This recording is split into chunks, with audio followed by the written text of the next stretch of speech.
Marcos 1, 40-45. E aproximou-se dele um leproso que, rogando-lhe e pondo-se de joelhos diante dele, lhe dizia: Se quiseres, bem podes limpar-me. E Jesus, movido de grande compaixão, estendeu a mão e tocou e disse-lhe: Quero, ser limpo. E, tendo ele dito isto, logo a lepra desapareceu e ficou limpo. E, advertindo-o severamente, logo o despediu e disse-lhe: Olha, não digas nada a ninguém. Porém, vai, mostra-te ao sacerdote e oferece pela tua purificação o que Moisés determinou para lhes servir de testemunho. Mas, tendo ele saído, começou a apregoar muitas coisas e a divulgar o que acontecera, de sorte que Jesus já não podia entrar publicamente na cidade, mas conservava-se fora, em lugares desertos, e de todas as partes iam ter com ele. Jesus tem compaixão por todo o sofrimento humano, especialmente aquele sofrimento que vai durar uma eternidade. E nesta passagem nós vemos uma figura da causa de todo o sofrimento humano, especialmente aquele que dura uma eternidade. Causa essa que é o pecado. A lepra é algo terrível, mas o que está dentro de nós é infinitamente mais terrível. E só Deus, infinitamente bom e poderoso, nos pode livrar disso.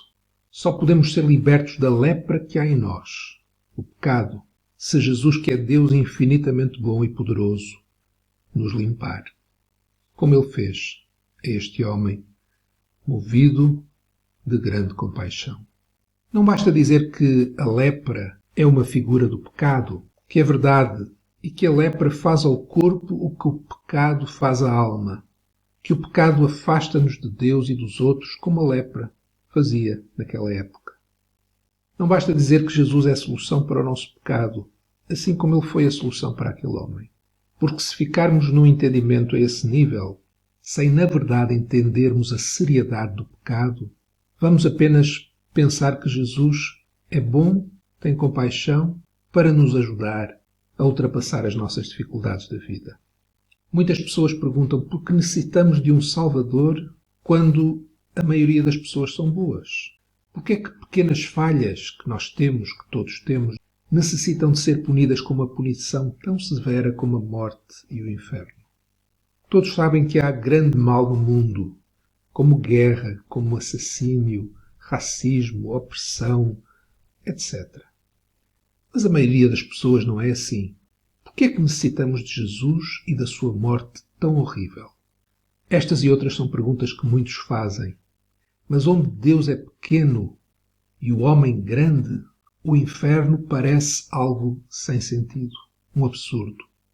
E a cruz é a loucura, quando Deus é pequeno e o homem é grande.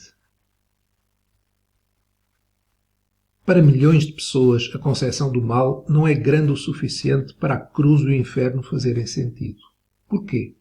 Porque as pessoas definem mal como aquilo que prejudica os seres humanos e não como aquilo que deprecia Deus. Para a grande maioria das pessoas, não existe este entendimento de que o mal é aquilo que desonra, diminui, deprecia, insulta Deus. Deus que é aquele que é infinitamente digno de honra. Só a Bíblia nos explica o que faz o mal ser verdadeiramente mal. O que faz o mal ser mal não é a maldade feita aos homens, mas as indignidades feitas contra um Deus infinitamente digno. As maldades feitas aos homens são terríveis, mas são apenas um exemplo, podemos dizer uma parábola, do ultraje feito a Deus, que é não o honrar, não lhe dar a glória que lhe é devida, não lhe agradecer, não lhe obedecer, não o amar acima de todas as coisas.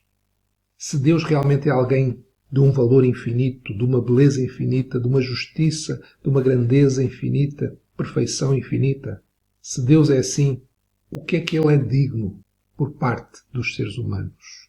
Jesus responde a isso dizendo que devemos amar o Senhor nosso Deus de todo o coração, toda a alma, todo o pensamento, todas as forças.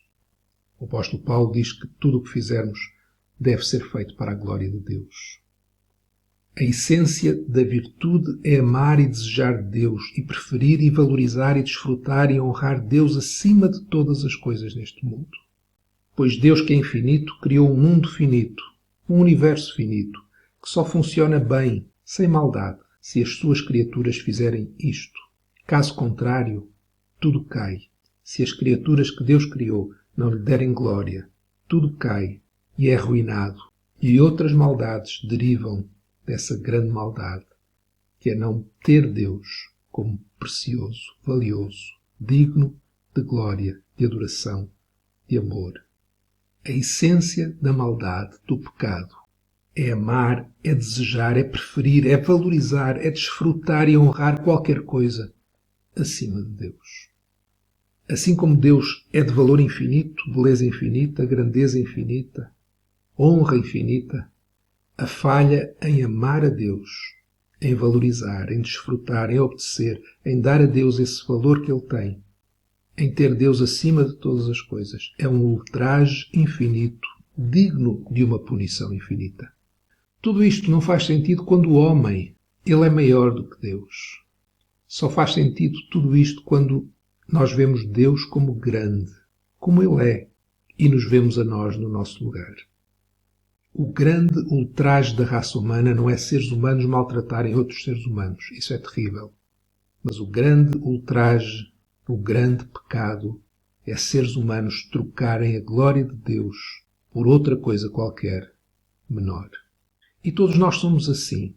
Ultrajamos Deus ao fazê-lo pequeno, ao centrarmos-nos em nós mesmos, exaltando-nos a nós mesmos, aos nossos esforços morais em ser bons para com as outras pessoas, e a darmos zero atenção, afeição, admiração, adoração ao Deus que é digno de tudo isso.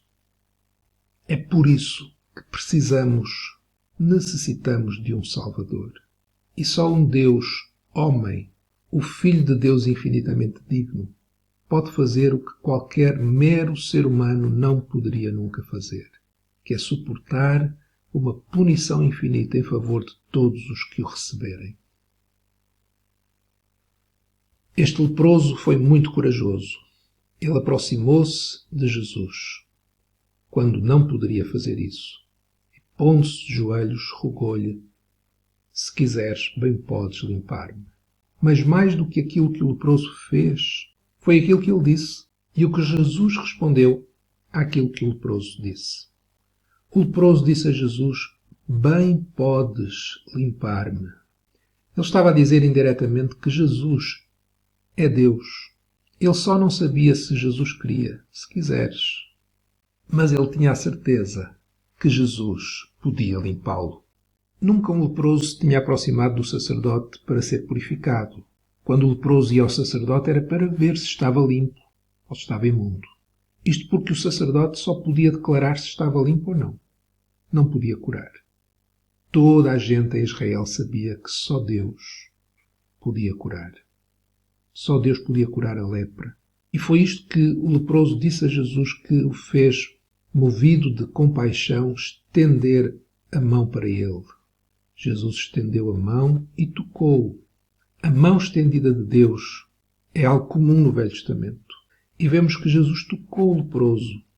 Mas não foi a lepra do leproso que passou para Jesus, o que seria natural, normal, mas foi a virtude de Jesus que passou para o leproso e o curou. A vida de Jesus invadiu o corpo do leproso. O resultado, ele ficou limpo. Logo a lepra desapareceu e ficou limpo. Mas Jesus advertiu-o severamente para não dizer a ninguém, mas mostrar-se ao sacerdote, oferecer aquilo que Moisés determinou para a purificação. O sacrifício dos animais tinha de ser feito, pois Jesus ainda não tinha dado a sua vida, derramado o seu sangue. Mas vemos que o leproso, ele não obedeceu àquilo que Jesus lhe pediu. Tendo ele saído, começou a apregoar muitas coisas e a divulgar o que acontecera. A ordem de Jesus não foi obedecida, mostrando uma coisa, que o problema da lepra foi resolvido, mas o pecado continuou no coração. Jesus podia ter reagido a esta desobediência, trazendo lepra sobre o leproso novamente. Mas o que aconteceu foi que Jesus já não podia entrar publicamente na cidade. Jesus saiu da cidade e foi para lugares desertos. Enquanto que o leproso, ele entrou na cidade, deixou os lugares desertos que eram próprios para alguém que estava leproso e, porque foi curado por Jesus, entrou na cidade. Esta foi a troca que Jesus fez na cruz. Jesus saiu da cidade. Jesus foi à cruz, suportou a ira de Deus sobre si, para que nós pudéssemos entrar à presença de Deus. Hoje, Jesus, ele não diz mais para não falarmos. Ele não diz, não digas nada a ninguém. Hoje ele diz, vai por todo o mundo e anuncia o Evangelho. Quantas vezes nós também somos como o leproso, que devemos falar, mas não falamos. O pecado ainda está na nossa vida, mas graças a Deus por Jesus Cristo, Ele trocou conosco. Ele sofreu a punição do nosso pecado, para nós agora sermos libertos e podermos entrar à presença de Deus e sermos cada dia transformados, libertos do pecado, para lhe obedecer.